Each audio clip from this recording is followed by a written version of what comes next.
वायु त्वमेव प्रत्यक्षं ब्रह्मास्मि त्वमेव प्रत्यक्षं ब्रह्म वदिष्यामि ऋतुं वदिष्यामि सत्यं वदिष्यामि तन्मां वतु तद्वक्तारम् अवतु अवतु माम् अवतु वक्तारम् अवतु वक्तारम् ॐ शान्ति शान्ति शान्तिः। सदाशिवसमारम्भां शङ्कराचार्यमध्यमाम् अस्मदाचार्यपर्यन्तं वन्दे गुरुपरम्पराम्। शङ्करं शङ्कराचार्यं केशवं बादरायणं सूत्रभाष्यकृतौ वन्दे भगवन्तौ पुनः पुनः। ಪ್ರಾತಸ್ಮರಣೀಯ ಸದ್ಗುರು ಸಿದ್ಧಾರೂಢರನ್ನು ಮಹಾಮೌನಯೋಗಿ ಗುರುನಾಥಾರೂಢರನ್ನು ವೃಂದದಲ್ಲಿ ಧ್ಯಾನಿಸಿ, ರುದ್ರಿಯರು ಬ್ರಹ್ಮನಿಷ್ಠರು ಬ್ರಹ್ಮಲೀನ ವಿಷ್ಣುಪಾದಪಂಗಳ ದಿವ್ಯ ಚರಣಾರವಿಂದಗಳಲ್ಲಿ ನತಮಸ್ತಕನಾಗಿ ಈ ಸತ್ಸಂಗದಲ್ಲಿ ಭಾಗಿಯಾಗಿರುವಂತ ಸಕಲ ಪೂಜ್ಯರ ಶ್ರೀಚರಣಗಳಿಗೆ ನಮನಗಳನ್ನು ಅರ್ಪಿಸುತ್ತಾ ಹಾಗೂ ಶರಣರಿಗೂ ಭಕ್ತಿಪೂರ್ವಕವಾದ ವಂದನೆಗಳನ್ನು ಅರ್ಪಿಸಿ ಇವತ್ತಿನ ಈ ಕಾರ್ಯಕ್ರಮದೊಳಗೆ ಪ್ರವೇಶಗೊಳ್ಳೋಣ. ತತ್ವಮಸಿ ಪ್ರಕರಣ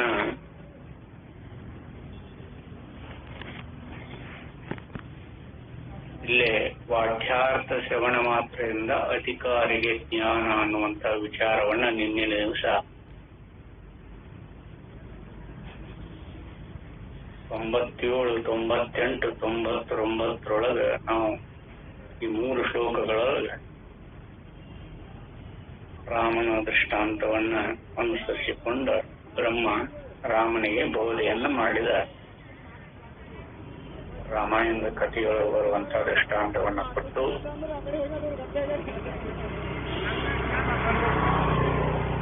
ಹೇಳ್ಕೊಂಡು ಬಂದದ್ದಾಗಿದೆ. ಅದು ಶ್ರವಣ ಮಾತ್ರದಿಂದನ ಅಲ್ಲಿ ಅವಾಗ ವಿಷ್ಣು ಸ್ವರೂಪನೇ ತಾನು ಅಂತ ಗೊತ್ತಾಯ್ತು.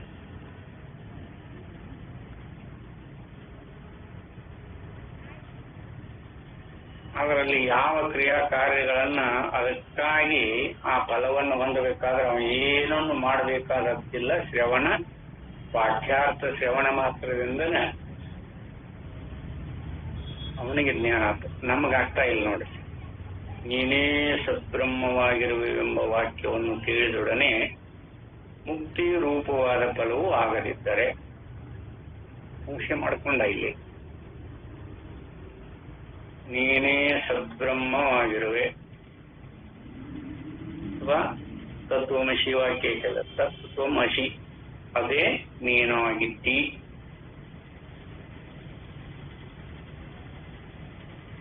ಅದನ್ನು ಶ್ರವಣ ಮಾಡಿದ ತಕ್ಷಣನ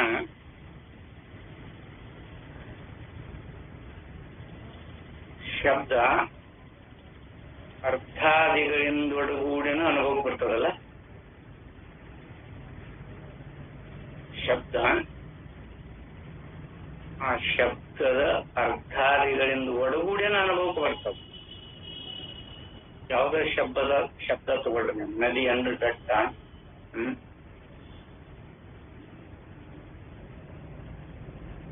ಆ ಶಬ್ದದಿಂದೊಡಗೂಡಿನ ನಮ್ಮ ಅನುಭವಕ್ಕೆ ಬರ್ತದೆ. ಅರ್ಥರೂಪವಾಗಿ ಅದರ ಅರ್ಥ ಯಾವ ರೂಪದಲ್ಲಿ ಇರ್ತದ ಅದ್ರ ಆಕಾರ ಎಲ್ಲವೂ ಅನುಭವಾನುಸಾರಿಯಾಗಿನ ಗೊತ್ತಾಗ್ತದೆ. ಇಲ್ಲಿ ವಾಕ್ಯಾರ್ಥ ಶ್ರವಣ ಮಾಡಿದ್ರೂ ನಮಗದ ಆಗಿಲ್ಲ ಅಂತಂದ್ಮೇಲೆ ಏನೋ ವಿಕ್ಷೇಪ ಇರ್ಬೇಕಲ್ಲ. ಏನೋ ವಿಕ್ಷೇಪ ಇರ್ಬೇಕಲ್ಲ. ವಾಕ್ಯಾರ್ಥ ಜ್ಞಾನ ಆಗ್ಲಿಲ್ಲ ಅಂದ್ರೆ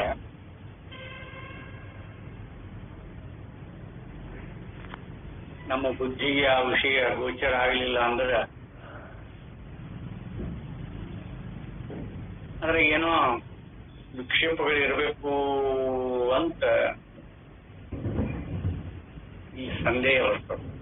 ನೀನೇ ಸದ್ಬ್ರಹ್ಮವಾಗಿರುವೆವೆಂಬ ವಾಕ್ಯವನ್ನು ಕೇಳಿದೊಡನೆ ಮುಕ್ತಿ ರೂಪವಾದ ಫಲವು ಆಗದಿದ್ದರೆ ಆಗ ಆ ಫಲವನ್ನು ಪಡೆಯುವುದಕ್ಕೆ ಯಾವುದಾದರೊಂದು ಸಾಧನವನ್ನು ಮಾಡಬೇಕೆಂದು ಹೇಳಿದಂತೆ ಆಗುತ್ತದೆ.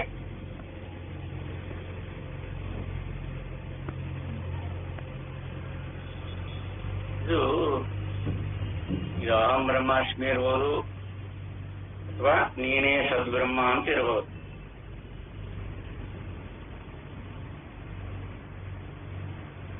ಇದರಲ್ಲಿ ಏನು ವಿಕ್ಷೇಪ ಏನ್ ಬಂದದ, ಏನ್ ಅಡಚಣೆ ಆಗ್ಯದ ನಮಗ ಅದು ತಿಳಿಲಿಕ್ಕೆ? ಅದಕ್ಕೆ ಮತ್ತೆ ಯಾವ್ದಾದ್ರು ಸಾಧನೆಗಳನ್ನ ಅಳವಡಿಸ್ಕೋಬೇಕಾ?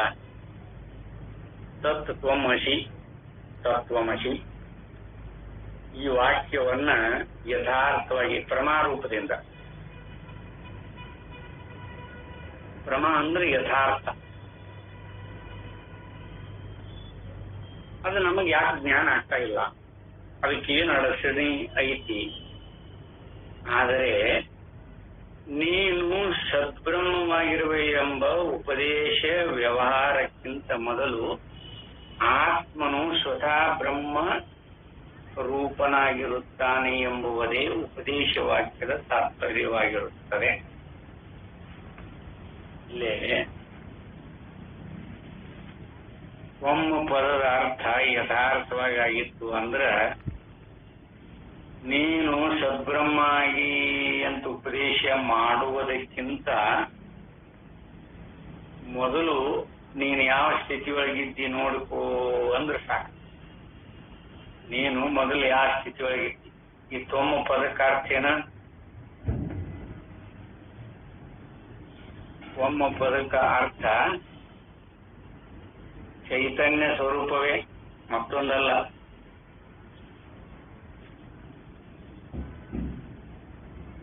ಅದನ್ನ ಈಗಿನ ವೇದಾಂತಿಗಳ ಪ್ರಕಾರ ಬೇರೆ ಬೇರೆ ಬೇರೆ ಬೇರೆ ರೂಪದೊಳಗೆ ಕಲ್ಪನಾ ಮಾಡ್ಕೊಂಡ್ ಬಂದಾರ. ಸುರೇಶ್ವರಾಚಾರ್ಯರ ಆದ ನಂತರ ಶಂಕರರ ಶಿಷ್ಯರು, ನೇರಾದ ಶಿಷ್ಯರು ಸುರೇಶ್ವರಾಚಾರ್ಯ. ಅವ್ರ ನಂತರ ವಿವರಣಾಚಾರ್ಯ ಆಗಲಿ,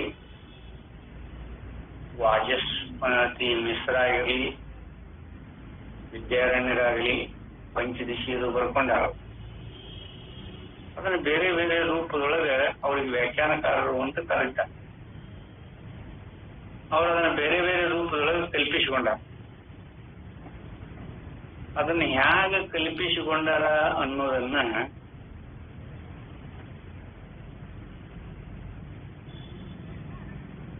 ನೀವೆಲ್ಲರೂ ಇಲ್ರಿ ಓದ್ರಿ ಅದನ್ನ ಕೇಳ್ತೇವಿ ಅಂತಂದ್ರೆ ಶಂಕರ ಸೌರಭ ಅಂತ ಗ್ರಂಥದೊಳಗೆ ಅದನ್ನ ನಾ ಟಿಪ್ಪನ್ ಮಾಡಿ ಇಟ್ಕೊಂಡೆ. ಇಲ್ರಿ ಇದ್ದದ್ದ ಹೇಳ್ಬಿಡ್ರಿ, ಬೇಡ ಗದ್ಲನ ಬೇಡ ಅಂದ್ರೆ ಬಿಟ್ಬಿಡ. ಅದಕ್ಕೆ ಯಥಾರ್ಥವಾಗಿ ಅವ್ರು ಯಾಕೆ ಅದನ್ನ ಕಲ್ಪಿಸಿಕೊಂಡ್ರು ಅಂತ ಬಹಳ ಮಾರ್ಮಿಕವಾಗಿರುವಂತ ವಿಷಯ. ಅದನ್ನ ಖಂಡನ ಮಂಡನ ಮಾಡಬೇಕಂತ ನಮಗ ಆಶೆ ಇಲ್ಲ.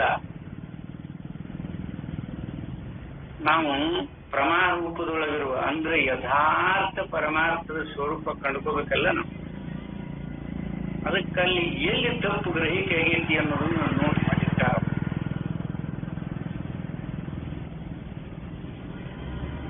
ಸ್ವಲ್ಪ ನೋಡೋಣ ಅಂದ್ರೆ ನೋಡೋಣ, ಇಲ್ಲ ಅಂದ್ರೆ ಇದ್ರ ಮೇಲೆ ನಿಮ್ಗ ಅರ್ಥ ಆಗುವಂಗಿದ್ರೆ ಇದನ್ನ ಸಾಗಿಸಿಕೊಂಡು ಹೋಗೋಣ. ಅದು ಒಂದು ಪ್ಯಾರಾದ 10 ಗ್ರಹಿಕೆಗಳನ್ನ ಹೇಳ್ಕೊಂಡ್ಬಂದಾರ. ತತ್ವಮಸಿ ಈಗಿನ ವೇದಾಂತಿಗಳು ಹೇಗೆ ತಿಳ್ಕೊಂಡಾರ ಅನ್ನುವಂಥದ್ದು ಅದಕ್ಕೆ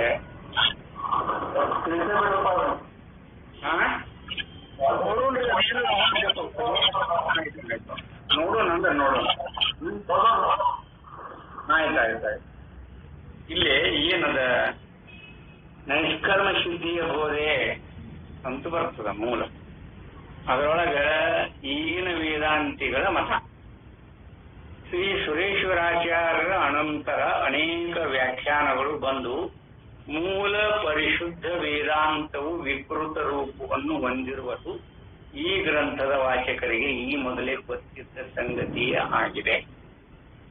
ಇದೆಲ್ಲರಿಗೂ ಗೊತ್ತಾಗಿರುವ ಸಂಗತಿನ ಮೂಲ ಏನಿತ್ತು, ಈ ಸುರೇಶ್ವರಾಚಾರ್ಯ ನಂತರ ಬಂದಿರುವಂತ ವಾಜಸ್ಪತಿ ಮಿಶ್ರ ಇವರೆಲ್ಲ ಅದನ್ನು ಹೇಗೆ ಪರಿವರ್ತಿಸಿಕೊಂಡು ಅದಕ್ಕೆ ಅನೇಕ ಜನ ಹೌದು ಇದ ಸತ್ಯ ಅಂತ ಅದಕ್ಕೆ ಅನೇಕ ವ್ಯಾಖ್ಯಾನಗಳನ್ನು ಬರೆದಾರ. ವಿದ್ಯಾರಣ್ಯರು ಅದನ್ನ ಹೇಳ್ಕೊಂಡು ಬಂದಾರ. ಅದನ್ನ ಅನೇಕ ಜನ ಹೇಳ್ಕೊಂಡು ಬಂದಾರ. ವ್ಯಾಖ್ಯಾನಕಾರರ ಪದ್ಧತಿಯನ್ನ ಅತ್ಯಂತ ಪ್ರಚಲಿತವಾಗಿ ಬೆಳೆಸ್ಕೊಂಡ್ ಬಂದಾರ. ಇದನ್ನ ಅದು ಯಥಾರ್ಥ ಯಾವ ರೀತಿ ಅಂತ ನೋಡಿದ್ರೆ ಇಲ್ಲಿ ನೋಡ್ರಿ ಹೇಳ್ತಾರ, ಇದೆಲ್ಲರಿಗೂ ಗೊತ್ತಿದ್ದ ಸಂಗತಿಯಾಗಿದೆ. ಅದೇ ರೀತಿಯಲ್ಲಿ ತತ್ವಮಸಿ ವಾಕ್ಯದ ಬಗ್ಗೆಯೂ ಸಹ ವಿಲಕ್ಷಣವಾದ ಅಭಿಪ್ರಾಯಗಳನ್ನು ಪ್ರಚಾರದಲ್ಲಿ ತಂದಿದ್ದಾರೆ. ಅದನ್ನು ಅತ್ಯಂತ ಸಂಕ್ಷಿಪ್ತವಾಗಿ ಇಲ್ಲಿ ವಿಚಾರಿಸಲಾಗುವುದು. ವಿಶೇಷವಾಗಿ ಎಲ್ಲ ಬರೀ ಸಂಕ್ಷಿಪ್ತ ಅಲ್ಲೆಲ್ಲೇ ಟಿಪ್ಪಣಿ ಮಾಡ್ಕೊಂಡು ಬಂದಾರ ಅವರು. ಇಲ್ಲೇ ಸಚ್ಚಿದಾನಂದ ಸ್ವರೂಪವಾದ ಬ್ರಹ್ಮತತ್ವವನ್ನು ಆ ಬ್ರಹ್ಮತತ್ವದ ಶಕ್ತಿಯೇ ಆಗಿರುವ ಜಡವಾಗಿರುವ ತ್ರಿಗುಣಾತ್ಮಕವಾದ ಪ್ರಕೃತಿಯು ಆಶ್ರಯಿಸಿ ಆವರಿಸಿಕೊಂಡಿರುತ್ತದೆ. ಇದೇ ಮೂಲಾವಿದ್ಯೆ ಅಂತ ಹೇಳಿದ್ರು ನೋಡಿ. ಮೂಲಾವಿದ್ಯೆ ಹೆಂಗ್ ಹುಟ್ಟಾಕಿದ್ರು ಅಂತ ತಿಳಿದಿರ್ಬೇಕಲ್ಲಿ. ಸಚ್ಚಿದಾನಂದ ಸ್ವರೂಪವಾದ ಬ್ರಹ್ಮತತ್ವವನ್ನು ಆ ಬ್ರಹ್ಮತತ್ವದ ಶಕ್ತಿಯೇ ಆಗಿರುವ ಅಂದ್ರೆ ಜಡವಾಗಿರುವ ತ್ರಿಗುಣಾತ್ಮಕವಾದ ಪ್ರಕೃತಿಯು ಆಶ್ರಯಿಸಿ ಆವರಿಸಿಕೊಂಡಿರುತ್ತದೆ. ಇದು ಅನುಭವಕ್ಕನುಸರಿಸಿಕೊಂಡು ನಾವು ಕಂಡಾಗ ಸಚ್ಚಿದಾನಂದ ಸ್ವರೂಪವಾದ ಬ್ರಹ್ಮತತ್ವ, ಆ ಬ್ರಹ್ಮತತ್ವಕ್ಕೆ ಶಕ್ತಿಯನ್ನು ಹೇಗ ವಿಭಾಗ ಮಾಡಿಕೊಂಡು ತಗೊಂಡ್ರಿ ಇವರಿಲ್ಲೇ ಸೂರ್ಯನ ಪ್ರಕಾಶ, ಅದನ್ನ ಸೂರ್ಯನ ಪ್ರಕಾಶ ಶಕ್ತಿ ಅಂತ ಹೇಗೆ ಪರಿಗಣನೆ ಮಾಡಿದ್ರು. ಬ್ರಹ್ಮ ಆ ತತ್ವ ಸಚ್ಚಿದಾನಂದ ಸ್ವರೂಪವಾದ ಬ್ರಹ್ಮತತ್ವವನ್ನು ಆ ಬ್ರಹ್ಮತತ್ವದ ಶಕ್ತಿಯೇ ಆಗಿರುವ ಜಡವಾಗಿರುವ ಅವನ ಶಕ್ತಿಗೆ ಜಡರೂಪ ಅದು ಭಾವನೆಯನ್ನು ಮಾಡಿಕೊಂಡು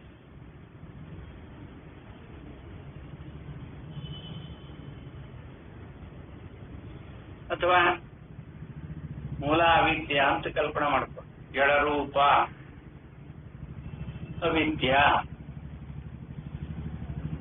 ಆ ಬ್ರಹ್ಮ ತತ್ವದ ಶಕ್ತಿಯಾಗಿರುವ ಜಡವಾಗಿರುವ ತ್ರಿಗುಣಾತ್ಮಕವಾದ ಪ್ರಕೃತಿಯು ಆಶ್ರಯಿಸಿ ಆವರಿಸಿಕೊಂಡಿರುತ್ತದೆ. ತ್ರಿಗುಣಾತ್ಮಕವಾದ ಪ್ರಕೃತಿಯು ಇದನ್ನ ಅಂಡರ್ಲೈನ್ ಮಾಡ್ಕೋಬೇಕು. ತ್ರಿಗುಣಾತ್ಮಕವಾದ ಪ್ರಕೃತಿಯು ಇಲ್ಲಿ ಹೀಗೆ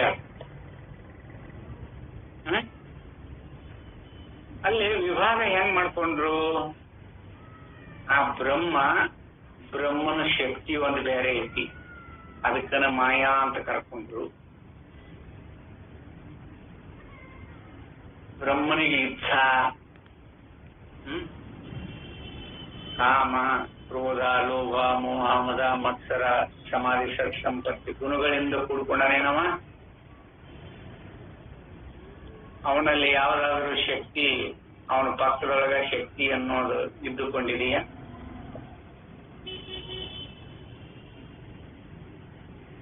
ಆ ಶಕ್ತಿ ಉತ್ಪತ್ತಿ ಹೇಗ್ ಮಾಡ್ಕೊಂಡ್ರವರು? ಬ್ರಹ್ಮತತ್ವದ ಶಕ್ತಿಯೇ ಆಗಿರುವ ಜಡವಾಗಿರುವ ಅಂತ ನೋಡೋದು ಜಡ. ಪ್ರಕಾಶದೊಳಗ ಕತ್ಲಿ ಆಶ್ರಯ ಮಾಡ್ಕೊಂಡೈತಿ ಅಂತಂದ್ರೆ ಯಾಗ ಪ್ರಕಾಶದ ಕೆಳಗಡೆ ಕಾಟ್ಲಿ ಇದ್ದೇ ಇರ್ತತಿ ಅಂತ ಹೇಳ್ತಾ ದೀಪ ಹಚ್ಚಿಟ್ಟ ಅದ್ರ ಕೆಳಗೆ ಕಾಟ್ಲಿ ಇದ್ದೇ ಇರ್ತೈತಲ್ಲ, ಅದ್ರ ಕೆಳಗಡೆ ಇರ್ಬೋದು, ಆದ್ರೆ ಅವನೊಳಗೆ ಇಲ್ಲಲ್ಲ. ಆ ಶಕ್ತಿನ ಹೇಗೆ ವಿಭಜನೆ ಮಾಡ್ಕೊಂಡ್ರು ಇದು ಇದು ಇದು ಅನುಭವಕ್ಕೆ ವಿರೋಧವಾಗಿರುವಂತ ಮಾತು. ವಾಜಸ್ಪನ ಮಿಶ್ರ ಆಗಿರ್ಬೋದು, ವಿವರಣಾಚಾರ್ಯ ಪಂಚಪಾದಿಕ ಅಂತ ಬರೆದಾರ ನೋಡ್ರಿ. ಅವ್ರಿಗೆ ವಿವರಣಾಚಾರ್ಯರು ಅಂತಾರ, ಪದ್ಮಪಾದರು ಅಂತಾರ. ಅನೇಕ ಹೆಸರುಗಳು ಬಂದಾವ, ನಿಶ್ಚಿತ ಯಾವುದು ಅಂತ ಗೊತ್ತಿಲ್ಲ ಇಲ್ಲಿನೂ.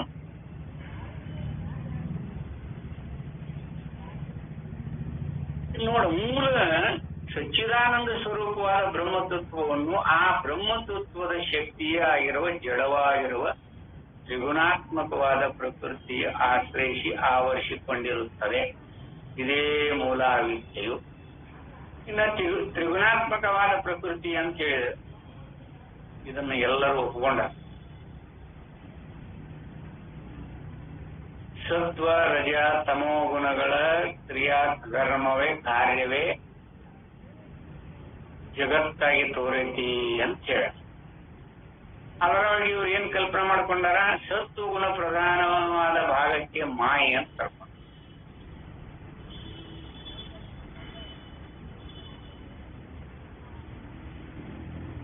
ರಜೋಗುಣ ಪ್ರಧಾನವಾದ ಭಾಗಕ್ಕೆ ಅವಿದ್ಯೆ ಅಂತ ಕರೆದ. ತಮೋಗುಣ ಪ್ರಧಾನವಾದ ಭಾಗವೇ ಜಗತ್ತಾಗಿ ಪರಿಣಮಿಸುವುದು ಅಂದ್ರು. ತಮೋಗುಣದಿಂದ ಜಗತ್ತಾಗಿದೆ. ಈ ಸತ್ವ ರಜೋಗುಣ ಏನು ಅಲ್ಲಿ ಪ್ರಯೋಜನ ಆಗಿಲ್ಲ.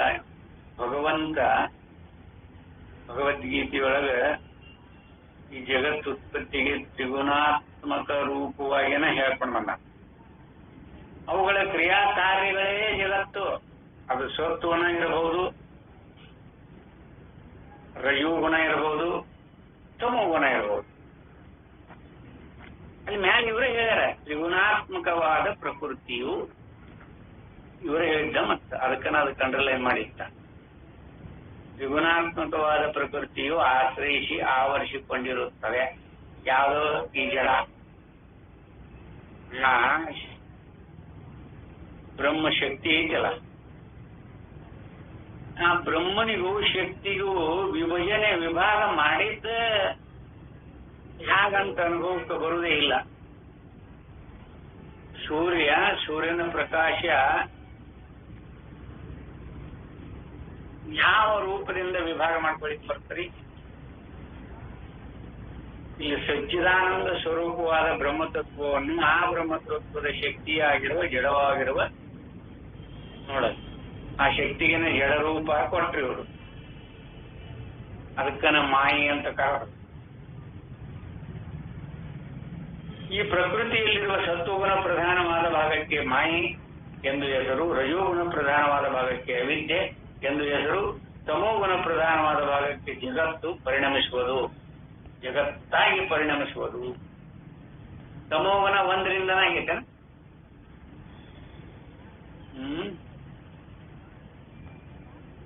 ಭಾಷ್ಯಕಾರರು ಏನ್ ಹೇಳಿದ್ರು? ಜಗತ್ತಿನ ಹುಟ್ಟು ಬ್ರಹ್ಮ, ಇವರು ಒಪ್ಪಾರ ಬಿಡಬೇಕು. ತ್ರಿಗುಣಾತ್ಮಕವಾದ ಪ್ರಕೃತಿಯು ಅಂತ ಹೇಳ, ಗುಣಪ್ರಧಾನವಾಗಿ ಪ್ರಕೃತಿ ಉತ್ಪತ್ತಿ ಆಗೈತಿ ಅಂತ ಹೇಳ್ತಾರೆ. ಅಲ್ಲೇ ಅಂತಃಕರಣ ವಿಶಿಷ್ಟವಾಗಿ ಈ ಗುಣಗಳೇನದವಲ್ಲ, ಈ ಗುಣಗಳ ಜಗತ್ತಾಗೈತಿ ಅಂತ ಅವರು ಒಪ್ಕೊಂಡಾರ, ಇವರು ಒಪ್ಕೊಂಡಾರ. ಆದ್ರೆ ಅದನ್ನ ಪ್ರಕೃತಿಯಲ್ಲಿ ಸತ್ವಗುಣ ಪ್ರಧಾನವಾದ ಭಾಗಕ್ಕೆ ಮಾಯೆ ಯಾಕಂತ ಮೇಲಿನ ವಾಕ್ಯದೊಳಗೆ ಏನ್ ಹೇಳಿದ? ಬ್ರಹ್ಮ ತತ್ವದ ಶಕ್ತಿಯಾಗಿರುವ ಜಡವಾಗಿರುವ ಅಂದಾರಲ್ಲ, ಅದಕ್ಕೆ ಸತ್ವಗುಣ, ಬ್ರಹ್ಮನಲ್ಲಿ ಸತ್ವಗುಣ ಐತಿ ಅಂತ ಕಲ್ಪನಾ ಮಾಡಿಕೊಂಡು ಅವನ ಗುಣರಹಿತವ ಕಲ್ಪನಾ ಮಾಡಿಕೊಂಡು ಸತ್ವಗುಣ ಪ್ರಧಾನವಾದ ಭಾಗಕ್ಕೆ ಮಾಯೆ ಎಂದು, ರಜೋಗುಣ ಪ್ರಧಾನವಾದ ಭಾಗಕ್ಕೆ ಅವಿದ್ಯೆ ಎಂದು, ಕಲ್ಪನಾ ಹೇಗ್ ಮಾಡ್ಕೊಂಡಾರ ನೋಡ್ರಿ ಪ್ರಕೃತಿಯೊಳಗ. ತಮೋಗುಣ ಪ್ರಧಾನವಾಗಿ ಜಗತ್ತಾಗಿ ಪರಿಣಮಿಸಿರುವುದು. ಇದು ನಾವು ಓದ್ತೇನೆ, ಯಥಾರ್ಥ ಅನುಭವಕ್ಕೆ ಹೇಗಿರ್ತದ ಹಾಗೆ ಹಿಡ್ಕೊಳ್ರಿ. ಇದನ್ನೇನು ನಾವು ಇದನ್ನು ಮಾಡಿವ ಬರುವಂತಿಲ್ಲ. ಇದರಲ್ಲಿ ಮಾಯೆಯಲ್ಲಿ ಪ್ರತಿಬಿಂಬಿಸದ ಬ್ರಹ್ಮ ತತ್ವವೇ ಈಶ್ವರನೆನಿಸುವುದು. ನೋಡ್ರಿ ಮತ್ತೆ ಹ್ಯಾಂಗ್ ಕಲ್ಪನೆ ಮಾಡ್ಕೊಂಡು, ಈ ಸತ್ವಗುಣ ಪ್ರಧಾನವಾದ ಭಾಗಕ್ಕೆ ಮಾಯೆ ಅಂತ ಹೆಸರಿಟ್ಟುಕೊಂಡ್ರು, ಅಡ್ಡಿ ಇಲ್ಲ. ಆ ಮಾಯೆಯಲ್ಲಿ ಪ್ರತಿಬಿಂಬಿಸಿದ ಬ್ರಹ್ಮ ತತ್ವವೇ ಈಶ್ವರನೆನಿಸುವುದು. ಮಾಯಾನು ಕಲ್ಪಿತ, ಅಲ್ಲೇ ಮಾಯಾನ ಶಕ್ತಿ ರೂಪದೊಳಗ ಆಕಿ ಒಂದು ಆಕಾರ ಕೊಟ್ಟು ಆ ಮಾಯೆಯನ್ನ ಬ್ರಹ್ಮನಲ್ಲಿ ಗಂಟು ಹಾಕಿದರು. ಅದು ಸಚ್ಚಿದಾನಂದ ಸ್ವರೂಪವಾದ ಬ್ರಹ್ಮ ತತ್ವ ಅಂತ ಹೇಳ್ತಾರೆ. ಅವರು ಹೇಳಿದ ವಾಕ್ಯವೆಲ್ಲ ಸಚ್ಚಿದಾನಂದ ಸ್ವರೂಪವಾದ ಬ್ರಹ್ಮ ತತ್ವವನ್ನು ಈ ಬ್ರಹ್ಮ ತತ್ವದ ಶಕ್ತಿಯ ಆಗಿರುವ ಜಡವಾಗಿರುವ ನೋಡಿ ಒಂದಕ್ಕೊಂದು ಹೊಂದಿಸ್ಕೊಡ್ರಿ. ಹೊಂದಿಸ್ಕೊಡ್ರಿ. ಈಗ ನೀವು ಎಲ್ಲರೂ ಅನುಭವದ ತುದಿಯೊಳಗಿದ್ದೀರಿ. ಯಾರಿಗೆ ಅನುಭವ ಇಲ್ಲ ಅಂತ ಹೇಳಿಕ್ ಸಾಧ್ಯನೇ ಇಲ್ಲ. ಎಲ್ಲರಲ್ಲಿನೂ ಅನುಭವ ಯಾವ ರೂಪದೊಳಗ ಪ್ರಮಾರೂಪ. ಪ್ರಮ ಅಂದ್ರೇನು? ಯಥಾರ್ಥ. ಈ ಸಚ್ಚಿದಾನಂದ ಸ್ವರೂಪ ಏನದಲ್ಲ, ಅದು ಯಥಾರ್ಥ ಅನುಭವಕ್ಕೆ ಬಂದದ್ದು ಎಲ್ಲರಲ್ಲಿನೂ ಹಾಗೆ ಬಂದದ್ದು. ಅದನ್ನು ನೀವು ನೋಡ್ಕೊಳ್ರಿ. ಮಾಯೆಯಲ್ಲಿ ಪ್ರತಿಬಿಂಬಿಸಿದ ಬ್ರಹ್ಮ ತತ್ವವೇ ಈಶ್ವರನೆನಿಸುವುದು. ಮಾಯೆಯೊಳಗ ಪ್ರತಿಬಿಂಬ ರೂಪವಾಗಿ ಬ್ರಹ್ಮ, ಆ ಬ್ರಹ್ಮನಿಗೆ ಪ್ರತಿಬಿಂಬ ರೂಪವಾಗಿ ಎಲ್ಲೇ ಮಾಯೆಯೊಳಗ ಭಾಷ್ಯಕಾರರಿಗೂ ಇವರಿಗೂ ಎಷ್ಟೊಂದು ವ್ಯತ್ಯಾಸ ಇರ್ತದೆ ನೋಡ್ರಿ. ವ್ಯಾಖ್ಯಾನಕಾರರು ಭಾಷ್ಯಕಾರರು ಬ್ರಹ್ಮನನ್ನ ಮಾಯೆಯೊಳಗ ಪ್ರತಿಬಿಂಬ ರೂಪವಾಗಿ ಕಲ್ಪನಾ ಮಾಡಿಕೊಂಡು ಅವನ ಹೆಸರಿಟ್ರು ಈಶ್ವರ ಅಂತ. ಇಲ್ಲಿ ಸತ್ವಗುಣ ಇರುವುದರಿಂದ ಸರ್ವಜ್ಞತ್ವಾದಿಗಳು ಈ ಈಶ್ವರನಿಗೆ ಇರುತ್ತವೆ ಅಂತ ಹೇಳಿದರು. ಲಕ್ಷಿಲ್ಲ ಸ್ವಲ್ಪ. ಮಾಯೆಯೊಳಗ ಪ್ರತಿಬಿಂಬಿಸಿದ ಬ್ರಹ್ಮ ತತ್ವವೇ ಈಶ್ವರ ಅಂತ ಕರೆದರು. ಬ್ರಹ್ಮ ತತ್ವವೇ ಈಶ್ವರ ಅಂತ ಕರೆದರು. ಅದು ಸತ್ವಗುಣವಿರುವುದರಿಂದ ಸರ್ವಜ್ಞತ್ವಾದಿಗಳು ಈ ಈಶ್ವರನಿಗೆ ಇರುತ್ತವೆ ಅಂತೂ ಹೇಳಿದರು. ಹೀಗೆ ಮಾಯಾ ಪ್ರತಿಬಿಂಬವಾದ ಬ್ರಹ್ಮತತ್ವವಾದ ಈಶ್ವರನೇ ತತ್ಪದಕ್ಕೆ ವಾಚ್ಯಾರ್ಥವು. ಕಲ್ಪನೆ ಮಾಡ್ಕೊತ ಹೀಗೆ ಮಾಯಾ ಪ್ರತಿಬಿಂಬಿತವಾದ ಬ್ರಹ್ಮತತ್ವವಾದ ಈಶ್ವರನೇ ತತ್ವಪದಕ್ಕೆ ವಾಚ್ಯಾರ್ಥವು. ಬ್ರಹ್ಮ ಮಾಯೆಯೊಳಗೆ ಹೆಂಗ ಪ್ರತಿಬಿಂಬ ಆದ ಅಂತ ಅನುಭವದೊಳಗೆ ನೋಡ್ಕೋಬಹುದು ನೀವು. ಅದು ನಿಮಗೆ ಬಿಟ್ಟ ವಿಷಯ.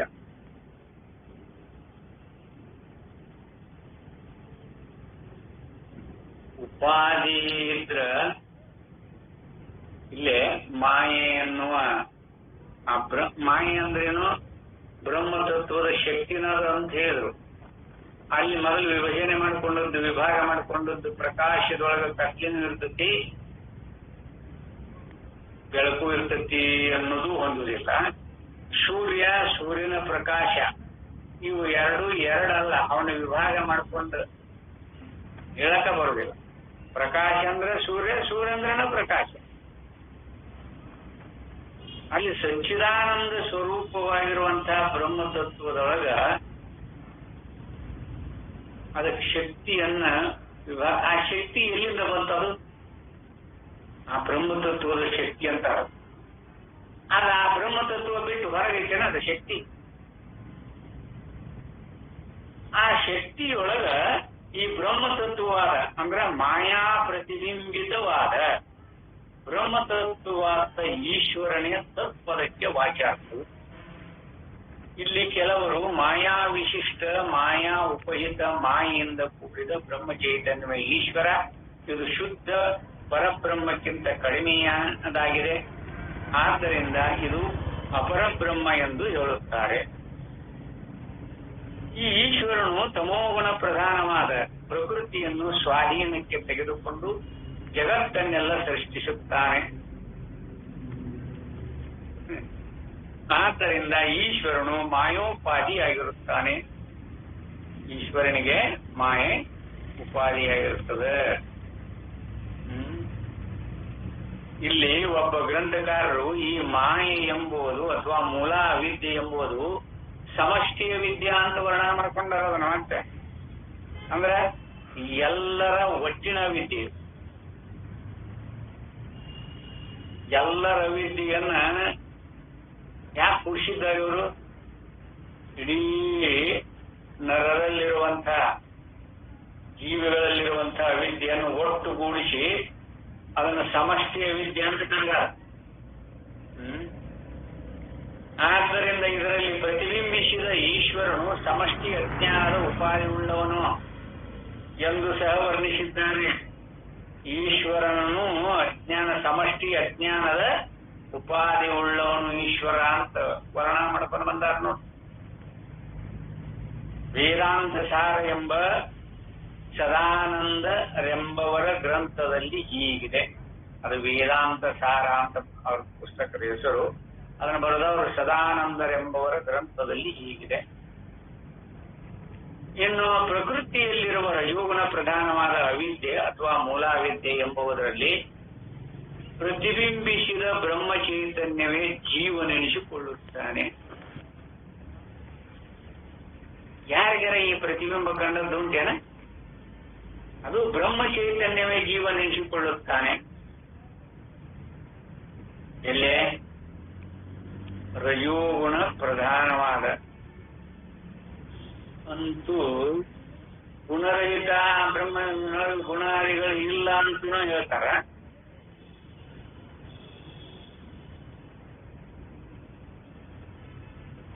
ಅವಿದ್ಯೆ ಅಥವಾ ಮೂಲಾವಿದ್ಯೆ ಎಂಬುದರಲ್ಲಿ ಪ್ರತಿಬಿಂಬಿಸಿದ ಬ್ರಹ್ಮ ಚೈತನ್ಯವೇ ಈ ಮೂಲ ಅವಿದ್ಯೆಯೊಳಗೆ ಪ್ರತಿಬಿಂಬ ರೂಪವಾಗಿ ತೋರ್ತಾನಂತ. ಅವನ ಜೀವ ಎನಿಸಿಕೊಳ್ಳುತ್ತಾನೆ. ಹೀಗೆ ಅವಿದ್ಯಾ ಉಪಹಿತ, ಅವಿದ್ಯಾ ವಿಶಿಷ್ಟ ಚೈತನ್ಯವೇ ತ್ವಂಪದಕ್ಕೆ ವಾಚ್ಯಾರ್ಥವು. ಇವನು ಅವಿದ್ಯೆಗೆ ವಶನಾಗಿರುವುದರಿಂದ ಈಶ್ವರನಿಂದ ಸೃಷ್ಟಿಸಲ್ಪಟ್ಟ ಕಾರಣ ಶರೀರ, ಸೂಕ್ಷ್ಮ ಶರೀರ, ಸ್ಥೂಲ ಶರೀರಗಳಲ್ಲಿ ನಾನು ಎಂಬ ಬುದ್ಧಿಯಿಂದ ಸಂಸಾರಿಯಾಗುತ್ತಾನೆ. ಇದೇ ತ್ವಂಪದದ ವಾಚ್ಯಾರ್ಥವು. ಇದೆಲ್ಲವೂ ತ್ವಂಪದದ ವಾಚ್ಯಾರ್ಥ. ಇಂಥ ಅನೇಕ ಸಂಸಾರಿಗಳನ್ನು ಇವ್ರೇನ್ ಹೇಳ್ತಾರ? ಇವ್ರು ಹೇಳೋದು ಬಿಡ್ರಿ, ಇವ್ರು ಹೇಳಿದಷ್ಟೇ ವಿಚಾರ ಮಾಡೋಣ. ಇಂಥ ಅನೇಕ ಸಂಸಾರಿಗಳನ್ನು ನೇಮನ ಮಾಡುವುದರಿಂದ ಈಶ್ವರನು ಹಿರಣ್ಯಗರ್ಭ, ವಿರಾಟ ಎಂಬ ಹೆಸರನ್ನು ಪಡೆಯುತ್ತಾನೆ. ಇವನೇ ತತ್ಪದದ ವಾಚ್ಯಾರ್ಥನಾದ ಮಾಯೋಪಾದಿಕ ಈಶ್ವರನು. ಮಾಯದ ಉಪಾದಿಯಿಂದೊಳಗೂಡಿರುವಂತ ಈಶ್ವರನು.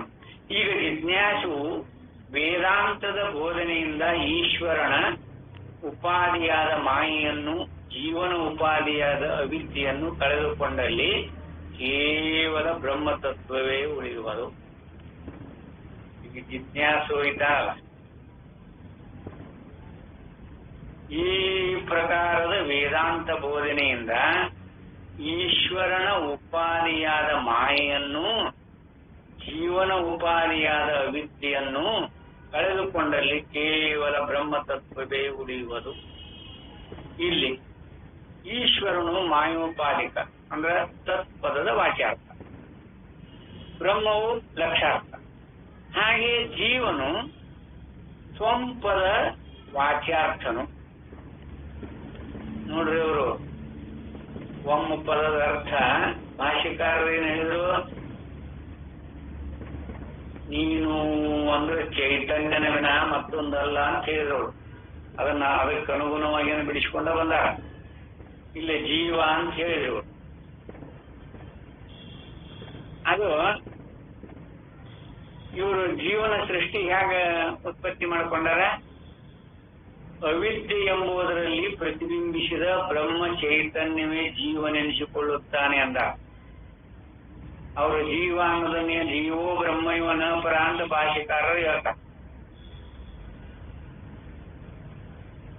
ಮೂಲ ಅವಿದ್ಯೆಯೊಳಗ ಆ ಮಾಯೆಯೊಳಗ ಪ್ರತಿಬಿಂಬ ಬ್ರಹ್ಮ ಚೈತನ್ಯದ ಪ್ರತಿಬಿಂಬ ಆಗತ್ತ.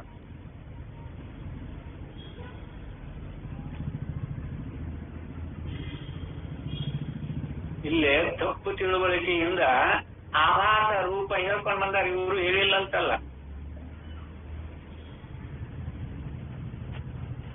ನೋಡ್ರಿ ಅದಕ್ಕೆ ಯಾವ ರೂಪದ ಕಲ್ಪನಾದಿಗಳನ್ನ ಮಾಡ್ಕೊಂಡು ಬಂದಾರ. ಅಂದ್ರೆ ತ್ವಂ ಪದದ ವಾಚ್ಯಾರ್ಥನು, ಬ್ರಹ್ಮವು ಲಕ್ಷಾರ್ಥವು. ಈ ಲಕ್ಷಣಾರ್ಥ ಸಿದ್ಧಿಗೆ ಭಾಗ ತ್ಯಾಗ ಲಕ್ಷಣ ಎಂದರೆ ವಿರೋಧಾಂಶವನ್ನು ತ್ಯಾಗ ಮಾಡುವುದು. ಜಹ ಲಕ್ಷಣ ಎಂದರೆ ಅಮುಖ್ಯವಾದದ್ದನ್ನು ಬಿಟ್ಟು ಮುಖ್ಯವಾದದ್ದನ್ನು ಗ್ರಹಿಸುವಿಕೆ. ಇವುಗಳನ್ನು ಉಪಯೋಗಿಸಿ ಲಕ್ಷಾರ್ಥವನ್ನು ಸಾಧಿಸಬೇಕು. ಇದು ಹೇಗೆಂದರೆ, ಹಿಂದೆ ಒಟುವಾಗಿದ್ದ ತುಂಗಾ ತೀರದಲ್ಲಿ ವಾಸವಾಗಿದ್ದ ಆ ದೇವದತ್ತನೇ ಈಗ ಈ ಕಾಶಿ ಕ್ಷೇತ್ರದಲ್ಲಿ ಯತಿಯಾಗಿರುತ್ತಾನೆ ಎಂಬಲ್ಲಿ ಆ ಕಾಲ, ಆ ದೇಶ, ಒಟುವಾಗಿರುವಿಕೆ ಎಂಬುದಕ್ಕೆ ಈಗಿನ ಕಾಲ, ಈ ಕಾಲ, ಈ ದೇಶ, ಸನ್ಯಾಸಿಯಾಗಿರುವಿಕೆ ಮೊದಲಾದದ್ದು ವಿರುದ್ಧವಾಗಿದ್ದರೂ ಇವೆರಡನ್ನು ಬಿಟ್ಟು ದೇವದತ್ತನೆಂಬ ಒಬ್ಬನೇ ವ್ಯಕ್ತಿಯನ್ನು ಗ್ರಹಿಸುವಂತೆ ಅವಿದ್ಯಾ ಉಪಾದಿಯಿಂದ ಅಲ್ಪಜ್ಞ ಸಂಸಾರಿಯಾಗಿರುವ ಜೀವನ ಉಪಾದಿಯನ್ನು ಮಾಯೆಯಿಂದ ಸರ್ವಜ್ಞ ಸರ್ವಶಕ್ತ ಎಂಬ ಈಶ್ವರನ ಉಪಾದಿಯನ್ನು ಬಿಟ್ಟು, ಎಂದರೆ ಇವೆರಡೂ ವಿರುದ್ಧವಾಗಿದ್ದರೂ ಇವೆರಡೂ ಆಗಿ ತೋರುವುದು ಕೇವಲ ಬ್ರಹ್ಮ ಮಾತ್ರವೇ ಎಂದು ಗ್ರಹಿಸಿದರೆ ವಿರುದ್ಧ ಭಾಗವನ್ನು ತ್ಯಾಗ ಮಾಡಿದಂತಾಯಿತು. ನೋಡೋರು ಹೆಂಗ ಹೇಳ್ತಾರೆ. ಮಾಯೆಯಿಂದ ಸರ್ವಜ್ಞ ಸರ್ವಶಕ್ತ ಎಂಬ ಈಶ್ವರನ ಉಪಾಧಿ. ಇಲ್ಲೇ ಚುನಾವಣೆಯಲ್ಲಿ ಓಟು ಹಾಕಲು ಬಂದ ಮಂತ್ರಿ ಹಾಗೂ ಚಪ್ರಾಶಿ ಇಬ್ಬರಿಗೂ ಭೇದವಿದ್ದರೂ ಭಾರತದ ಪ್ರಜೆಯೆಂದಾಗ ಇಬ್ಬರು ಒಂದೇ ಆಗುವುದೇ ಭಾಗ ತ್ಯಾಗ ಲಕ್ಷಣ. ಅಥವಾ ಆಫೀಸರ್ನಾಗಿರುವವನು ಪೆನ್ಷನ್ ಆದ ಬಳಿಕ ಕೂಡ ಒಬ್ಬನೇ ಆಗಿರುವಂತೆ ಎಂದು ಹೇಳಬಹುದು. ಇದು ಭಾಗ ತ್ಯಾಗ ಲಕ್ಷಣ. ಭಾಗ ಲಕ್ಷಣವೆಂದರೆ ಬೇರ್ಪಡಿಸುವ ಉಪಾಧಿಗಳಿಂದ ಕೂಡಿರುವುದು. ಅಲ್ಲೇನಾದ್ರು ಬ್ರಹ್ಮ ಚೈತನ್ಯದೊಳಗೆ ಬೇರ್ಪಡಿಸಕ್ ಬರುತ್ತೆ ಅಂದ್ರೆ ಮಾಡ್ಕೊಂಡಾರು. ತ್ಯಾಗ ಲಕ್ಷಣವೆಂದರೆ ಅವುಗಳನ್ನು ಬಿಟ್ಟು ಒಂದೇ ತತ್ವವನ್ನು ನೋಡುವುದು. ಇಲ್ಲಿ ಭಾಗ ತ್ಯಾಗ ಲಕ್ಷಣವನ್ನು ಹೇಳಿ, ತ್ಯಾಗ ಗಂಗೆಯಲ್ಲಿ ಹಳ್ಳಿ ಇದೆ ಎಂಬಲ್ಲಿ ಗಂಗೆಯ ದಡ ಎಂದು ಅರ್ಥ ಮಾಡಬೇಕು. ಇಲ್ಲಿ ಗಂಗಾ ನದಿಯನ್ನು ಬಿಟ್ಟು ದಂಡೆಯನ್ನು ತೆಗೆದುಕೊಳ್ಳಬೇಕು. ಇದು ಜಹತ್ ಲಕ್ಷಣ ಅಂತ ಕರೀತಾರೆ. ಇವನ್ನೆಲ್ಲ ಯಾವ ರೂಪದಿಂದ ಅಲ್ಲಿ ಮೂಲ ಆ ಸಚ್ಚಿದಾನಂದ ಸ್ವರೂಪದೊಳಗೆ ಶಕ್ತಿ ಅನ್ನುವಂಥ ಮಾಯೆಯನ್ನು ಸೃಷ್ಟಿ ಮಾಡಿಕೊಂಡ್ರು ನೋಡು. ಇದಕ್ಕೆಲ್ಲ ಕಾರಣದ ಇಲ್ಲಿ ಗಂಗಾ ನದಿಯನ್ನು ಬಿಟ್ಟು ಬಿಡಬೇಕು, ದಂಡೆಯನ್ನು ತೆಗೆದುಕೊಳ್ಳಬೇಕು. ಇದು ಜಹತ್ ಲಕ್ಷಣ. ಕಾಗಿ ಕುಳಿತಿರುವುದೇ ದೇವದತ್ತನ ಮನೆಯು ಎಂಬಲ್ಲಿ ಕಾಗಿಯನ್ನು ಬಿಟ್ಟು ಮಣಿಯನ್ನು ಮಾತ್ರ ಗ್ರಹಿಸಬೇಕು. ಇದು ಅಜಹತ್ ಎಂದರೆ ಮಣಿಯನ್ನು ಬಿಡದೇ ಇರುವುದು ಎಂದರ್ಥ. ಮಣಿಯನ್ನು ಮಾತ್ರ ಹಿಡ್ಕೋಬೇಕಾಗಿ ಆ ಕಾಗಿ ಬಿಟ್ಟು ಬಿಡಬೇಕು.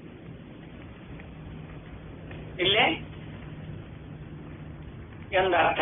ಇಲ್ಲಿ ಜೀವೇಶ್ವರರಿಬ್ಬರಿಗೂ ಉಪಾಧಿಯಾಗಿರುವ ಅವಿದ್ಯೆ ಮಾಯಗಳೆರಡನ್ನು ಲೆಕ್ಕಕ್ಕೆ ತೆಗೆದುಕೊಳ್ಳದೆ, ಇಲ್ಲೇ ಜೀವೇಶ್ವರರಿಬ್ಬರಿಗೂ ಉಪಾಧಿಯಾಗಿರುವ ಅವಿದ್ಯೆ ಮಾಯಗಳೆರಡನ್ನು ಲೆಕ್ಕಕ್ಕೆ ತೆಗೆದುಕೊಳ್ಳದೆ, ಹಾಗೆ ಗಂಗೆ ಕಾಗೆಗಳಂತೆ ಗಂಗಾ ನದಿನೂ ಬಿಟ್ರು ಕಾಗೆನೂ ಬಿಟ್ರು ಕೇವಲ ಬ್ರಹ್ಮವನ್ನೇ ಗ್ರಹಿಸುವುದು ಜಹ ಲಕ್ಷಣವು. ಹೀಗೆ ಕೇವಲ ಬ್ರಹ್ಮವನ್ನು ಗ್ರಹಿಸುವುದೇ ಅಶಿ ಪದಕ್ಕೆ ಅರ್ಥವು ಎಂಬುದು ಒಟ್ಟಿನ ತಾತ್ಪರ್ಯವು. ಈ ಬಗ್ಗೆ ಪಂಚದಶಿ 1ನೇ ಪ್ರಕರಣ 16ರಿಂದ 48ನೇ ಶ್ಲೋಕದವರೆಗಿನ ಭಾಗ ಹಾಗೂ ವಿಚಾರ ಸಾಗರಾದಿ ಗ್ರಂಥಗಳನ್ನು ನೋಡಬೇಕು. ಅದರಲ್ಲಿ ಈ ವರ್ಣನೆಗಳು ಉಂಟು. ಈಗ ಪ್ರಚಾರದಲ್ಲಿರುವ ತತ್ವಮಸಿ ವಾಕ್ಯದ ವಿವರಣೆಯನ್ನು ಇಲ್ಲಿ ಈವರೆಗೆ ಸಂಕ್ಷಿಪ್ತವಾಗಿ ತಿಳಿಸಿರುತ್ತದೆ. ಈ ಪ್ರಕರಣದ ಆರಂಭದಲ್ಲಿ ಶ್ರೀ ಶಂಕರಾಚಾರ್ಯರು ತಮ್ಮ ಚಾಂದೋಗ್ಯ ಹಾಗೂ ಸೂತ್ರ ಭಾಷ್ಯಗಳಲ್ಲಿ ವಿವರಿಸಿದ ಪ್ರಕಾರವನ್ನು ಉಪದೇಶ ಸಹಸ್ರಿ ಹಾಗೂ ನೈಷ್ಕರ್ಮ ಸಿದ್ಧಿಗಳಲ್ಲಿ ಇದೇ ವಾಕ್ಯವನ್ನು ವಿವರಿಸಿದ ಪ್ರಕಾರವನ್ನು ಕೂಡ ವಾಚಕರು ಗಮನಿಸಲು ಸಾಕು. ಇವೆರಡಕ್ಕೂ ಎಷ್ಟು ಭೇದವಿರುವುದೆಂಬುದನ್ನು ಆಲೋಚನೆ ಮಾಡಿ ನೋಡಬೇಕು. ಆಗ ಪ್ರಸ್ಥಾನತ್ರಯ ಭಾಷ್ಯದ ಬೋಧೆಯ ಮಹತ್ವ ಎದ್ದು ಕಾಣುವುದು. ಅದಕ್ಕಾಗಿ ಇಲ್ಲಿ ಕೆಲವು ಸಂಗತಿಗಳನ್ನು ವಾಚಕರ ಗಮನಕ್ಕೆ ತರಲಾಗುವುದು.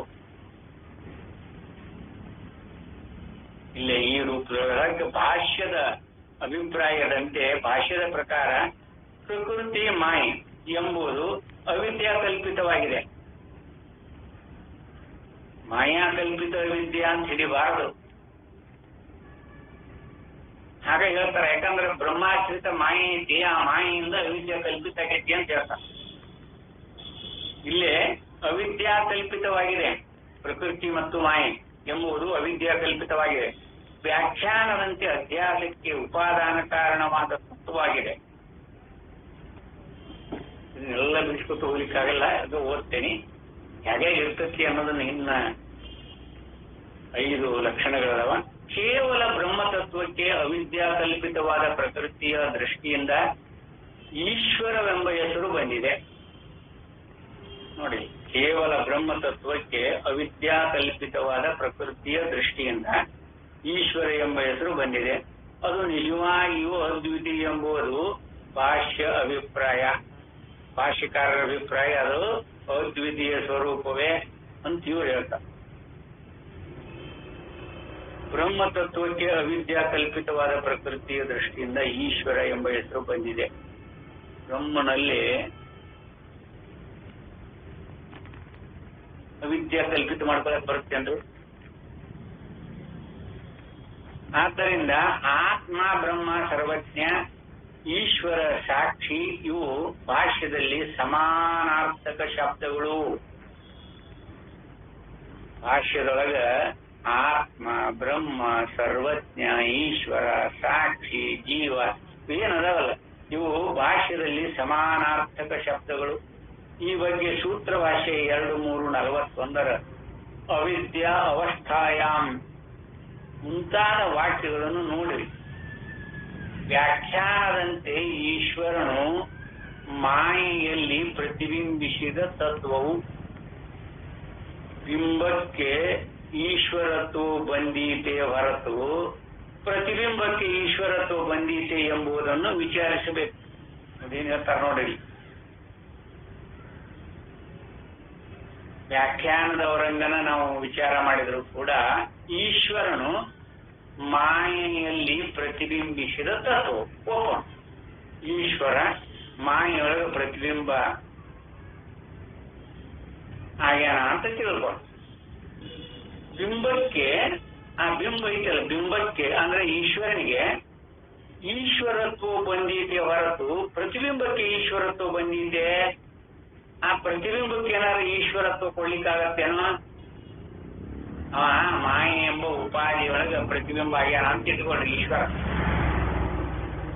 ಆ ಪ್ರತಿಬಿಂಬಕ್ಕ ಈಶ್ವರತ್ವ ಎಂದಾದ್ರೂ ಬಂದು ಹೊರಗಿತ್ತೇನೋ? ಸಾಧ್ಯನೇ ಇಲ್ಲ. ಯಾಕಂದ್ರೆ ಆವಾಸನ ಅದು. ಅದು ಎಂದು ಈಶ್ವರತ್ವ ಬರಲಿಕ್ಕೆ ಸಾಧ್ಯನೇ ಇಲ್ಲ. ಆ ಬಿಂಬಕ್ಕ ಈಶ್ವರತ್ವ ಬಂದೀತೆ ಹೊರತು ಪ್ರತಿಬಿಂಬಕ್ಕೆ ಈಶ್ವರತ್ವ ಬಂದೀತೆ ಎಂಬುದನ್ನು ವಿಚಾರಿಸಬೇಕು. ನೀವು ವಿಚಾರ ಮಾಡಿಕೊಡ್ರಿ. ಅದನ್ನು ಭಾಷ್ಯಕಾರರು ಖಂಡಿಸಿಲ್ಲ. ನೀವು ಅನುಭವದೊಳಗೆ ವಿಚಾರ ಮಾಡಿ ನೋಡ್ಕೊಡ್ರಿ. ಮಾಯೆಯೊಳಗೆ ಈಶ್ವರನ ಪ್ರತಿಬಿಂಬ ಮೂಡೈತೆ ಅಂತ ಇಟ್ಕೊಳ್ರಿ. ಆ ಪ್ರತಿಬಿಂಬ ಏನಾದ್ರೂ ಈಶ್ವರತ್ವ ಅದಕ್ಕೆ ಬಂದಿದ್ದೀನ ಆ ಪ್ರತಿಬಿಂಬಕ್ಕೆ ಬದುಕ್ ಸಾಧ್ಯನೇ ಇಲ್ಲ.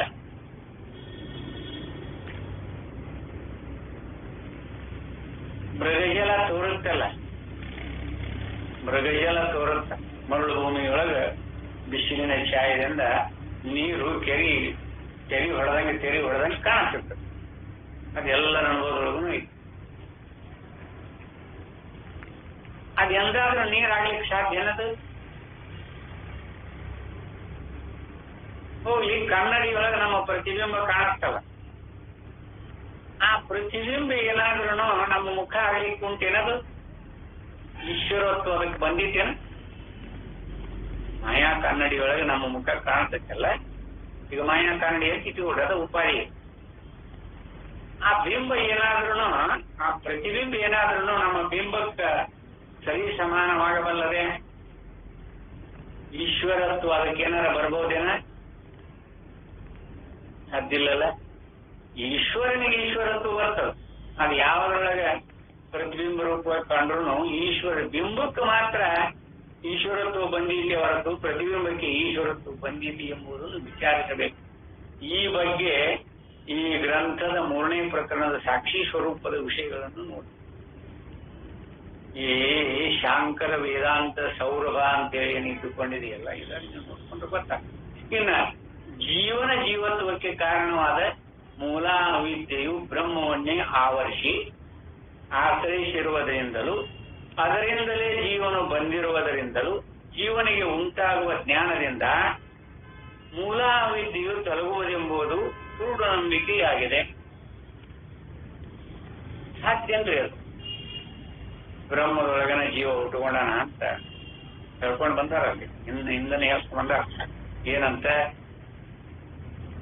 ರಜೋಗುಣ ಪ್ರಧಾನವಾದ ಅವಿದ್ಯೆ ಎಂಬುದರಲ್ಲಿ ಪ್ರತಿಬಿಂಬಿಸಿದ ಬ್ರಹ್ಮ ಚೈತನ್ಯವೇ ಜೀವ. ಕಲ್ಪನಾ ಮಾಡ್ಕೊಂಡಾರ ನೋಡಿ.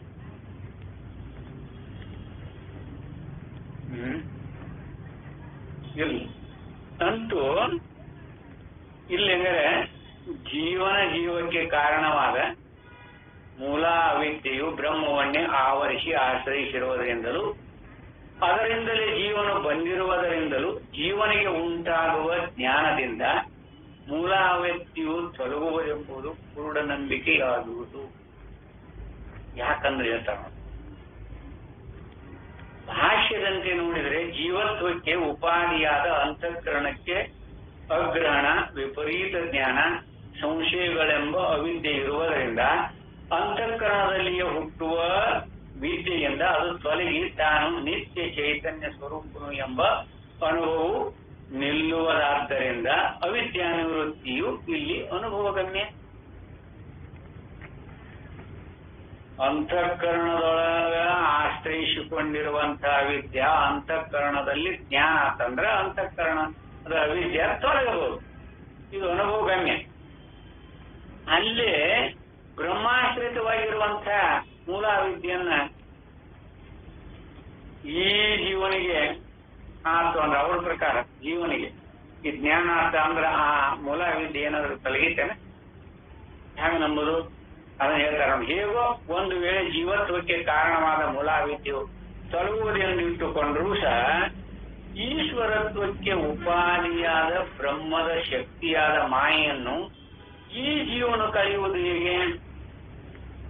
ಜೀವನಿಗೆ ವಿದ್ಯೆ ಐತಿ, ಜೀವ ಅವಿದ್ಯೆ ಕಳ್ಕೊಂಡ. ಅಂತಃಕರಣ ಉಪಾಧಿಗಳಲ್ಲಿ ಜ್ಞಾನ ಅಂತಂದ್ರೆ ಇದೆ. ಈ ಜೀವನಿಗೆ ಬಂದಿರುವಂತಹ ವಿದ್ಯೆ ಕಳೆಯಬಹುದು. ಈ ಜೀವ ಬ್ರಹ್ಮಾಶ್ರಿತವಾಗಿರುವಂತಹ ಆ ಮೂಲ ವಿದ್ಯೆಯನ್ನು ಕಳೆಯುವ ಯೋಗ್ಯತೆ ಅವನಲ್ಲಿ ಉಂಟಾಗಿದೆ ಎಂಬ ಪ್ರಶ್ನೆಗೆ ವ್ಯಾಖ್ಯಾನಕಾರರ ಪ್ರತಿಪಾದನೆಯಲ್ಲಿ ಉತ್ತರವೇ ಇಲ್ಲ.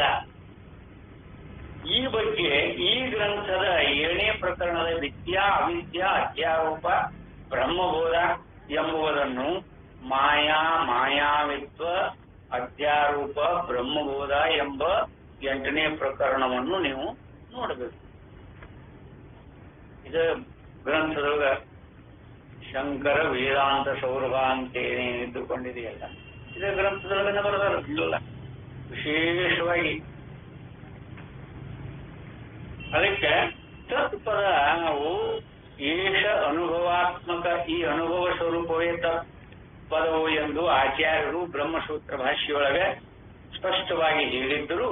ವ್ಯಾಖ್ಯಾನಕಾರರು ಮಾಯಾ ಪ್ರತಿಬಿಂಬ, ಮಾಯಾ ಉಪಯುತ, ಮಾಯಾ ವಿಶಿಷ್ಟ ಎಂದೇ ತತ್ಪದವನ್ನು ವಿವರಿಸುತ್ತಾರೆ. ನೋಡ್ರಿ, ನಾವು ಎಲ್ಲಿ ತಪ್ಪೇವಿ ಅನ್ನೋದನ್ನ ಗ್ರಹಿಸಿಕೊಳ್ಳುವುದರ ಸಂಬಂಧ. ಇದು ಈ ಭಾಗದೊಳಗೆ ಬಹಳ ಪ್ರಚಲಿತ. ಇದು ಯಾವುದು? ಮಾಯಾ ಪ್ರತಿಬಿಂಬ, ಮಾಯಾ ಉಪಯುತ, ಮಾಯಾ ವಿಶಿಷ್ಟ ಎಂದೇ ತತ್ಪದವನ್ನು ವಿವರಿಸುತ್ತಾರೆ. ಒಟ್ಟಿನಲ್ಲಿ ನಾನು ಎಂಬ ಅನಿಸುವಿಕೆಯು ತೋರಿದ್ದಕ್ಕೂ ಅಡಗಿದ್ದಕ್ಕೂ ಸಾಕ್ಷಿಯಾಗಿರುವ ನಿಜವಾದ ನಾವಾಗಿರುವ ತಾನೇ ತಾನಾದ ತತ್ವೇ ಪ್ರತಿಯೊಬ್ಬನ ಸ್ವರೂಪವೇ ತ್ವಂಪದದ ಅರ್ಥವು. ಭಾಷ್ಯಕಾರ ಹೆಂಗ ತ್ವಂಪದದ ಅರ್ಥ ಮಾಡ್ಕೊಂಡಾರ ನೋಡ್ರಿಲ್ಲಿ. ನಾನು ಎಂಬ ಅನಿಸುವಿಕೆಯು ತೋರಿದ್ದಕ್ಕೂ ಅಡಗಿದ್ದಕ್ಕೂ ಸಾಕ್ಷಿಯಾಗಿರುವ ನಿಜವಾದ ನಾವಾಗಿರುವ ತಾನೇ ತಾನಾದ ತತ್ವವೇ ಪ್ರತಿಯೊಬ್ಬನ ಸ್ವರೂಪವೇ ತ್ವಂಪದದ ಅರ್ಥವು. ಅದೇ ತತ್ವವೇ ಆಧ್ಯಾತ್ಮ, ಆದಿಭೂತ, ಆದಿದೈವ, ಕಾಲ, ದೇಶ, ಕಾರ್ಯಕಾರಣಾದಿ ಭಾವಗಳಿಂದಲೂ ಅನೇಕ ಜೀವರುಗಳಿಂದಲೂ ಕೂಡಿಕೊಂಡು ಗೋಚರವಾಗುವ ಜಗತ್ತು ಅಥವಾ ಪ್ರಪಂಚದ ತೋರುವಿಕೆ, ಅಡುವಿಕೆ ಆಧಾರವಾಗಿರುವುದರಿಂದಲೇ ಅದು ತತ್ಪದವೆಂದು ವಿವರಿಸಿದ ಶ್ರೀಶಂಕರರ ನಿರೂಪಣೆಯು ಈಗಲೇ ಅನುಭವದಲ್ಲಿ ನೆಲೆ ನಿಲ್ಲಿಸಿ ಜೀವತ್ವ ಹಾಗೂ ಪ್ರಪಂಚಗಳೆರಡನ್ನು ಬಾಧಿತಗೊಳಿಸುವ ಸದ್ಬೋಧೆಯಾಗಿದೆ. ವ್ಯಾಖ್ಯಾನಕಾರರು ಹೇಳುವುದೆಲ್ಲವೂ ಒಂದು ಮತದ ನಂಬಿಕೆಗಳಂತೆ ಕುರುಡು ನಂಬಿಕೆಗಳಾಗಿರುತ್ತವೆ ಎಂಬುದು ಮುಖ್ಯ ವ್ಯತ್ಯಾಸವು. ಈ ಪಂಚಪಾದಿಕಾಕಾರರಾಗಲಿ ಭಾಮತಿಕಾರರಾಗಲಿ ಇವರು ಹುಟ್ಟು ಹಾಕೊಂಡು ಬಂದ್ಬಿಟ್ರೆ ಅಲ್ಲಿಂದ ಇಟ್ಲಾಗೆಲ್ಲ ಹಿಡ್ಕೊಂಡು ಬಂದ್ಬಿಡುತ್ತೆ.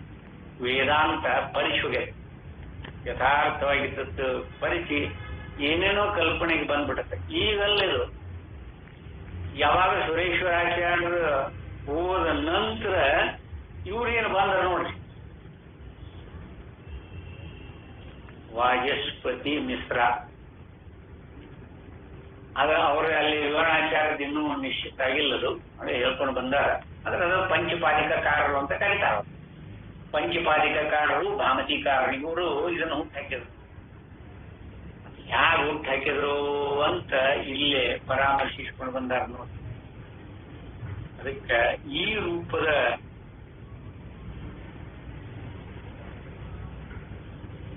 ಇಲ್ಲಿ ಏನೇನೋ ಕಲ್ಪನಾ ಮಾಡ್ಕೊಂಡಾಗ ಇದನ್ನ ಹೆಂಗ್ ಕಲ್ಪನಾ ಮಾಡ್ಕೊಂಡಿರ್ಬೇಕು ನೀವು ಇಲ್ಲೇ ನೋಡ್ಕೊಳ್ರಿ. ಯಾವ್ದ ಪ್ರಕೃತಿ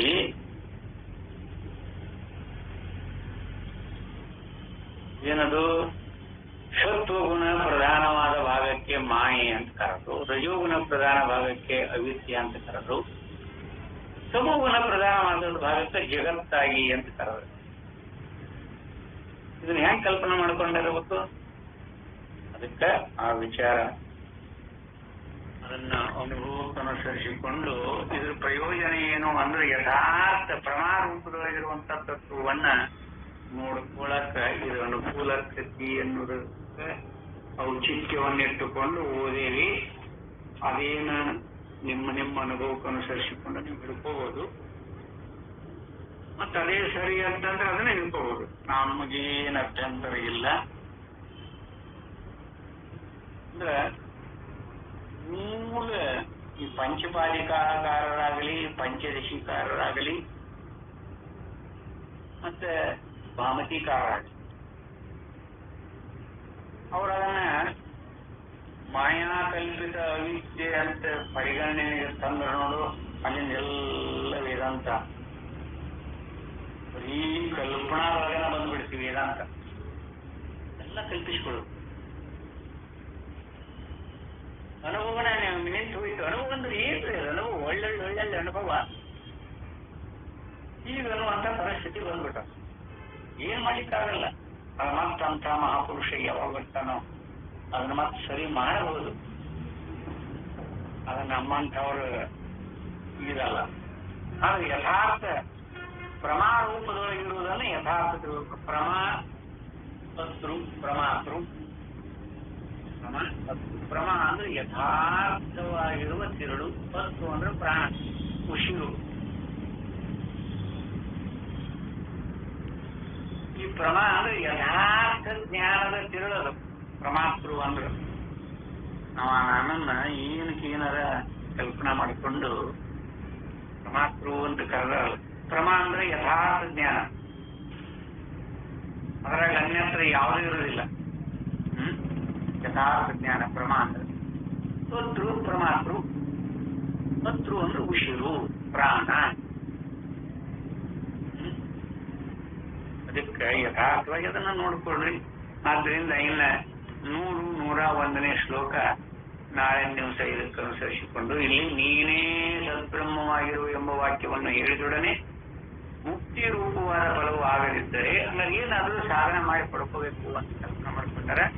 ಅದು ಯಾವುದು ಅಲ್ಲ ಅನ್ನೋದು 101ರೊಳಗೆ ನಾಳಿನ ದಿವಸ ಮತ್ತೆ ವಿವೇಕ ಮಾಡೋಣ ಅಂತ ಹೇಳುತ್ತಾ ಈ 4 ವಾಕ್ಪುಷ್ಪಾದಿಗಳ ಸದ್ಗುರು ಚರಣ ತರ್ಕ್ಷಿ ಇವತ್ತಿನ ಈ ಉಪನ್ಯಾಸಕ್ಕೆ ವಿದಾಯ ಹೇಳುತ್ತೇನೆ. ಹರಿ ಓಂ ತತ್ಸತ್.